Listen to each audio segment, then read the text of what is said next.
Buat kalian yang merasa kalau leasing dan juga perbankan itu masih memberikan manfaat dengan mendistribusikan dana kepada masyarakat dan mereka mendapatkan untung dari bunga yang mereka bebankan kepada kita dan juga memberikan denda kalau kita telat membayar cicilan, coba deh dipikir-pikir lagi. Kalau kita punya usaha yang modalnya dengan untungnya tuh hanya tipis, misalkan kita jual beli beras gitu ya, kita beli beras 10.000 dan kita jual dengan harga 12.000 misalkan. Nah, di situ kita menggunakan modal dari bank. Sedangkan bank itu mendapatkan profit misalkan per bulannya adalah 1-2% deh sebulannya. Misalkan kita minjem 100 juta dan per bulannya kita harus membayar pokok hutangnya dan juga bunganya sebesar 2%. Berarti misalkan 100 juta dibagi misalkan 3 tahun. Bunganya tuh dia ngambil sebulan 1-2 juta. Anggap aja 1 juta aja deh sebulan. Gitu ya.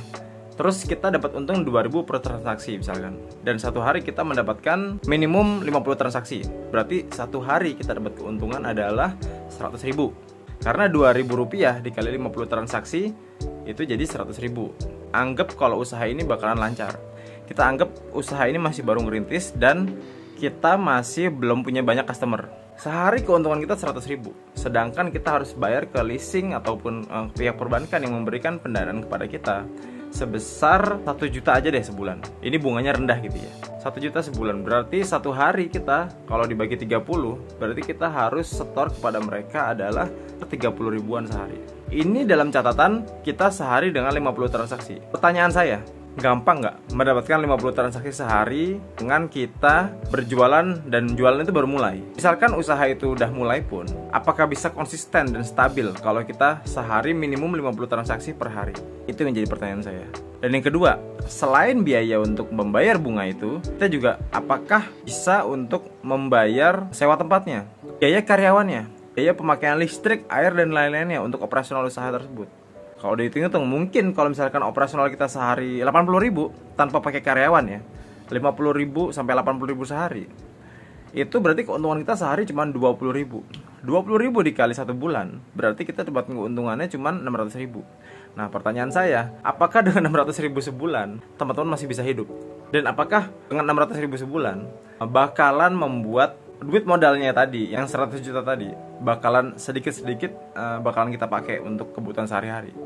Dan apakah cukup buat kita dan juga keluarga kita dalam menjalani kehidupan sehari-hari? Memang secara modal kayaknya gede tuh, 100 juta di awal jebret. Customer kita belum tahu, kebiasaan customer beli kayak gimana. Kita nggak tahu lokasi usaha kita tuh kelihatan apa enggak, lokasinya tuh titiknya pas apa enggak, dari jalan kelihatan jelas apa enggak, terus menarik enggak toko kita buat datangi customer, dan harganya kompetitif enggak untuk customer kita. Terus kita menjual itu ke customer langsung atau kita jual ke restoran atau rumah makan, kita nggak tahu juga. Jadi intinya gini, hati-hati kalau kita pakai uang dari modal pihak perbankan, karena mereka nggak mau tahu loh. Kita mau rugi, kita mau kelaparan, mau apapun mereka nggak mau tahu. Yang mereka mau itu adalah kita wajib membayar bunga pokok dan juga kalau kita telat diharuskan membayar denda. Itu yang mereka harapkan. Jadi kalau kondisi seperti ini biasanya begitu udah setahun berjalan, kalau kita mulai macet gitu ya bayar cicilannya, akhirnya mereka memberikan opsi untuk top up pinjaman biasanya. Kalau agunannya properti, karena properti itu harganya naik terus.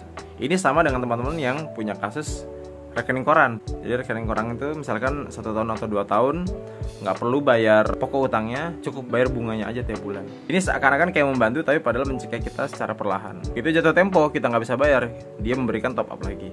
Teman-teman harus tahu ya, memberikan pinjaman itu mereka menggunakan dana dari nasabah-nasabahnya loh.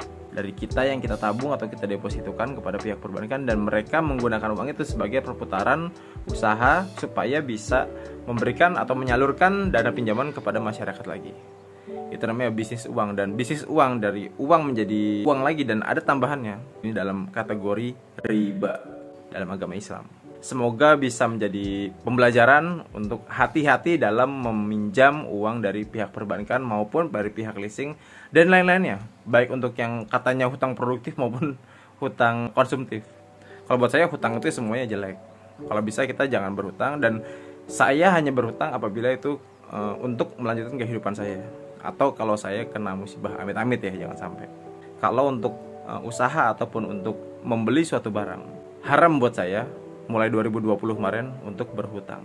Mendingan saya hidup biasa-biasa aja, nggak kelihatan kalau kita punya apa-apa. Tapi secara cash flow sebenarnya kita tuh aman. Untuk 6 bulan, untuk setahun ke depan masih aman, tanpa kita harus bergaya-gaya mewah di luar. Semoga menginspirasi teman-teman. Terima kasih. Assalamualaikum warahmatullahi wabarakatuh.